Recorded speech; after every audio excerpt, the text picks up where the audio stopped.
everybody. My name is Paulo Rodrigues. I'm a consultant anesthesiologist in Lisbon, Portugal. And thank you very much for attending our basic and clinical science anesthetic course. I'm an old-time ERIC examiner and also a member of the committee that organizes this course. This lecture is a summary or tries to summarize opioids and some of the most relevant information regarding opioids. And I have no conflicts to declare regarding this subject. And our outline will be the one that is showed now. We're going to definition and the classification of opioids, and then we'll speak about the receptors, some details about the biased agonism and the mechanisms of action, and then we'll go to brief summaries of pharmacokinetics and pharmacodynamics and some details about the new opioids. So, opioids are drugs derived from opium, the latex juice, the latex juice of the poppy that you see here, and that is collected and prepared. And this juice, after being dried, we may extract from these juice many alkaloids, sugars, water, and even meconic acid. And these alkaloids belong to several groups, including the morphine alkaloids, morphine, codeine, theanine, and oripivine, and also many other drugs that may be or used or not. And so these opioids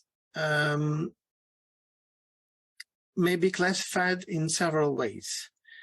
So they may be classified as exogenous or endogenous opioids.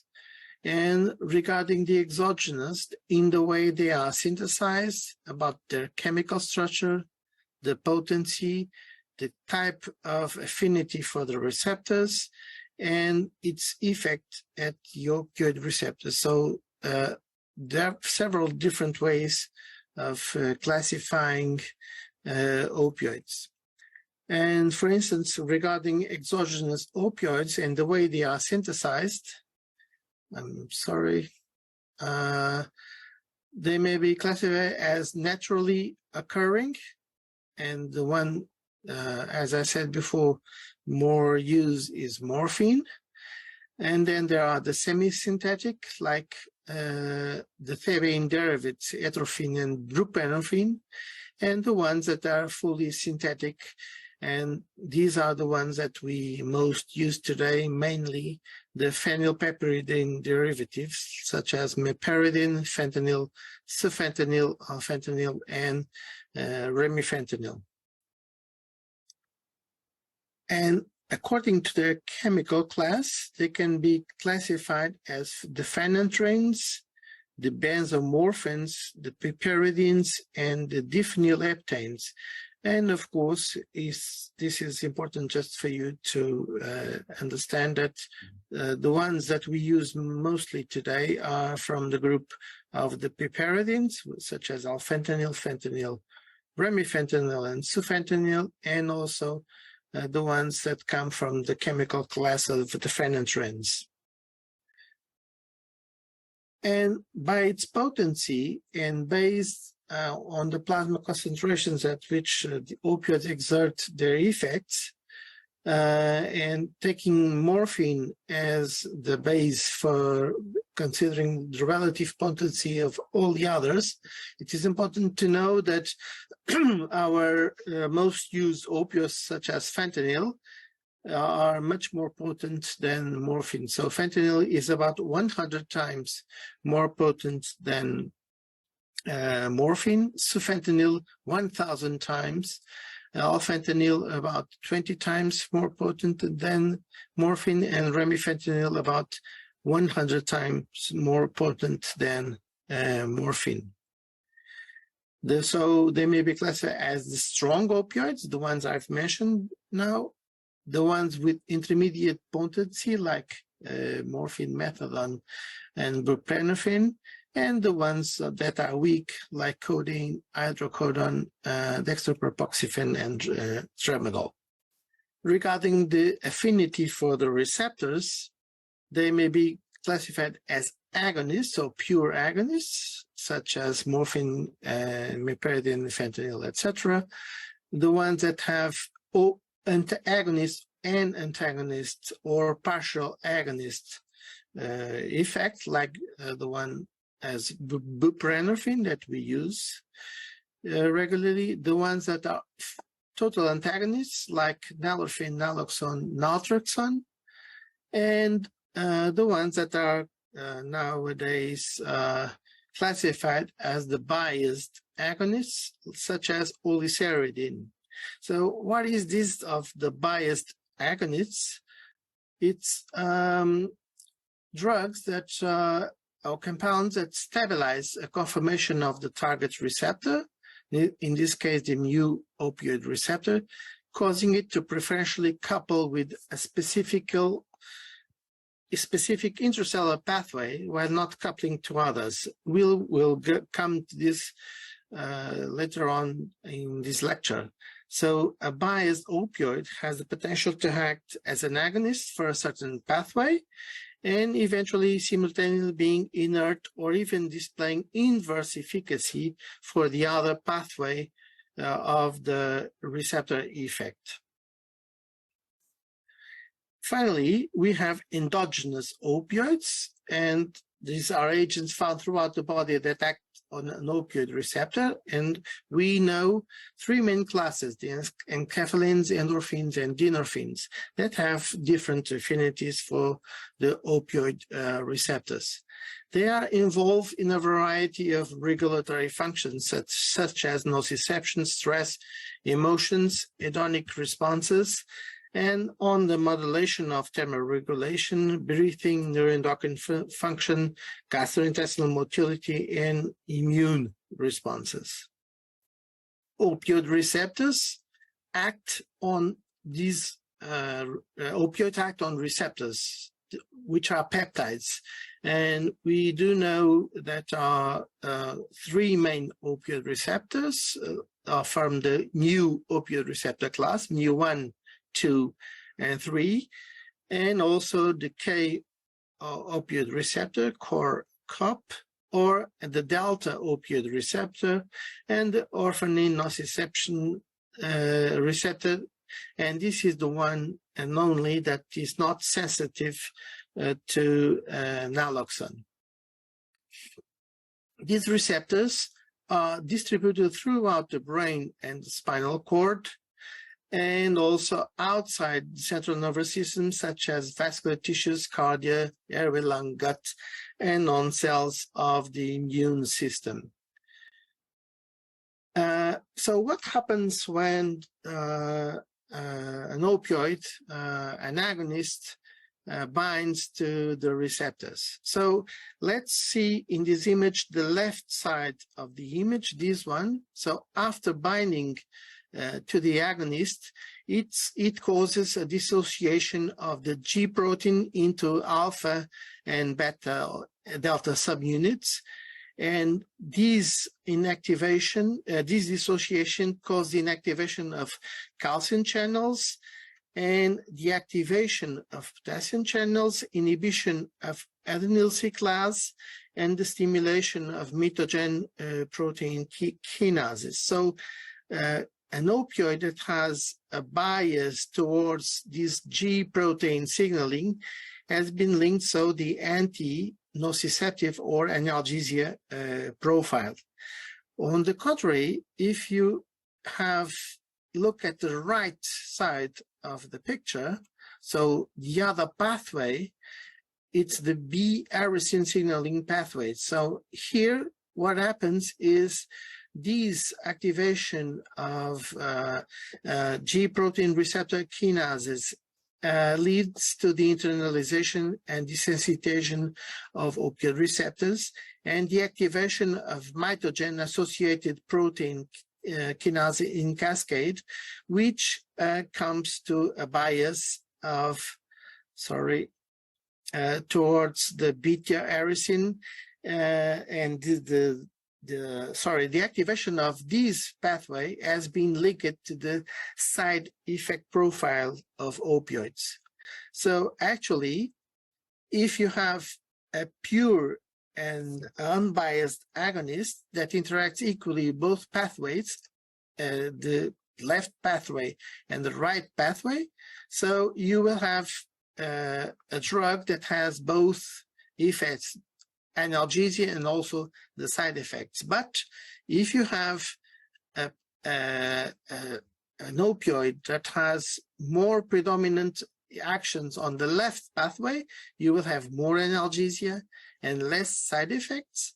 On the contrary, if you have a bias to the right side of the pathway of the receptor, you will have more side effects and less of the desired effects, which are mainly the analgesia profile.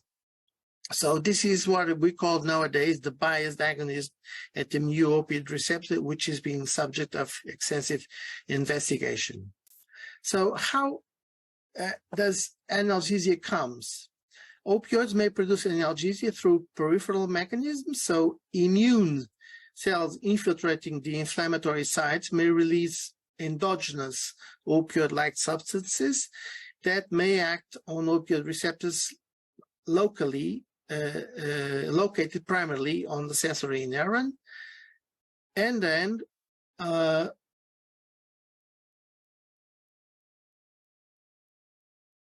sorry for the delay. They may also directly inhibit ascending transmission of nociceptive information from the spinal cord dorsal horn, and also activating pain control circuits that descend from the midbrain via the rostroventral medial medulla to the spinal cord dorsal horn. So these are the proposed mechanisms of analgesia for opioids.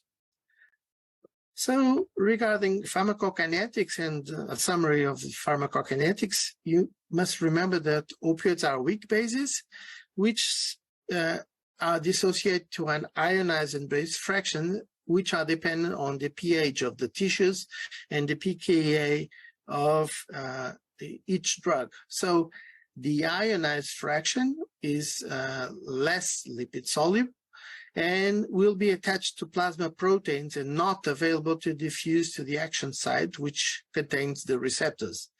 So despite not being able to diffuse, it is the effective form of the molecule that the receptor will recognize and produce its effects. On the contrary, the base-free fraction is more lipid soluble and free to diffuse to the action site.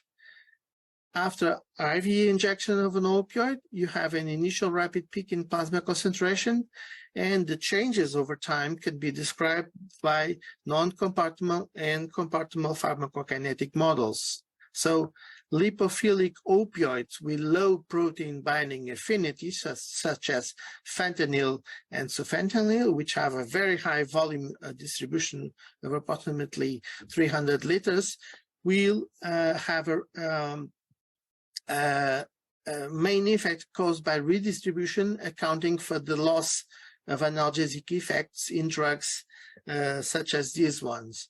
And for instance, on remifentanil and alfentanil, which have lower volume of distribution and have different mechanisms of elimination. For instance, remifentanil is mainly due to high clearance, and alfentanil is mainly due to high protein binding, and the clearance will be responsible for the drop in plasma concentration. Regarding the metabolism, most of the opioids are metabolized in liver, And morphine, for instance, is metabolized into several different metabolites which still have significant activity, and mainly due by the cytochrome P3A4 and P2D6 involved in biotransformation of morphine congeners like heroin, codeine, and fentanyl. There's a high genetic variability, and so we may have to be cautious because there may be increased or decreased activity of the cytochrome. On the contrary, remifentanil is metabolized within erythrocyte and tissue non-specific esterase, and so it is not dependent on this liver function. Regarding excretion, most of them are excreted by the kidneys and or by the biliary tract into the gut. And in kidney, morphine and its derivatives are excreted by glomerular filtration, which may cause in patients that have renal failure for elevated levels of these metabolites and may lead to adverse effects such as seizures or central nervous system depression. So we are not going to this. It has been detailed in previous lecture, but this is a very frequent question we do have in NIDAC Part 2. And the question is as simple as this. Please draw and explain context-sensitive half-lives for fentanyl, and several other opioids, such as remifentanil, and explain. And indeed, very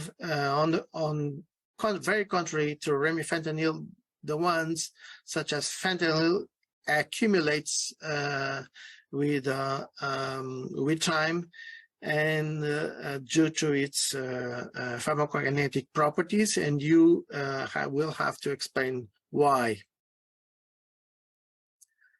Regarding the effects on the body, the pharmacodynamics, analgesic effects are effects which are very variable in people. And regarding the brain, it's typical to have CNS depression, changes in cerebral blood flow and metabolic rate, respiratory depression, depression of cough, and eventually seizures and convulsions. And as you know, we can use opioids only as the sole anesthetics in cardiac surgery, for instance. Regarding the peripheral effects, it's quite typical to see nausea and vomiting, smooth muscle effects, relaxation, skeletal muscle effects, histamine release, pruritus, pupil effects, and other diffuse central nervous system effects, cardiovascular and immune system changes. And these immune system changes are very relevant in today. We'll come to this later on. So it's been developed, the peripheral acting new opioid receptor antagonists, trying to counteract these peripheral effects, and these some of these have been proved recently and are being used in clinical practice, but not very extensively. Opioids and the immune system. So new opioid receptor, as you know, it's highly expressed in some forms of tumors. And it's been proposed that opioids may be capable of stimulating angiogenesis and lymphangiogenosis. And so it's been suggested that propofol-based anesthesia plus regional anesthesia may eventually have better results regarding opposite to vapor and opioid anesthesia regarding the expression of tumoral cells. So new opioids such as the biased opioid oliceridine has been introduced into clinical practice in August 2020. It exhibits approximately a threefold preference for the G pathway. So the left pathway I've mentioned, really over the the right pathway, the B-arrestin pathway. So with fewer side effects, has a potency equal to morphine, hepatic metabolism, but no active metabolites. And there is no dosage adjustments in patients with renal impairment. So it's a quite new drug being used mainly in the United States for the moment. Also, tapentadol, there are some trademarks referred. It's also, such as tramadol, norepinephrine reuptake inhibitor. It has moderate mu-opioid receptor agonist effects at spinal and supraspinal sites. And mainly it has less side effects compared to tramadol, with minimal serotonergic effects and lower tendency or liability for abuse. So this is our references. You may email me also regarding some references that I may provide to you. Thank you very much for attending this lecture, and see you soon. Thank you. So one question that may be asked to you is, could you please describe the pharmacologic rationale behind the development of biased opioids?